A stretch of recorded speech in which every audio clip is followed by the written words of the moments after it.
Historia e njerëzimit ndahet në disa periudha të rëndësishme. Le t'i shohim ato me radhë. Së pari, kemi parahistorinë. Kjo është koha më e hershme, kur njerëzit nuk dinin të shkruanin. Ata jetonin në shpella, gjuanin për ushqim dhe përdornin vegla prej guri. Parahistoria na tregon fillimet e jetës së njeriut dhe mënyrën si ai mësoi të mbijetonte. Pastaj vjen lashtësia, periudha kur lindën qytetërimet e para. Në këtë kohë u ndërtuan piramidat, tempujt, qytetet e para dhe njerëzit shpikën shkrimin. Grekët dhe romakët krijuan kultura të mëdha, ligje dhe ide që ndikojnë të ne edhe sot. Më pas, hymë në mesjet. Është koha e kështjellave, mbretërve dhe kalorësve. Qytetet rriteshin ngadalë, njerëzit jetonin në mbrojtjen e feudalëve dhe u zhvilluan zanatet, tregtia dhe universitetet e para. Pas mesjetës fillon historia moderne.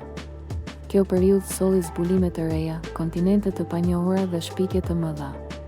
Revolucioni industrial ndryshoi gjithçka.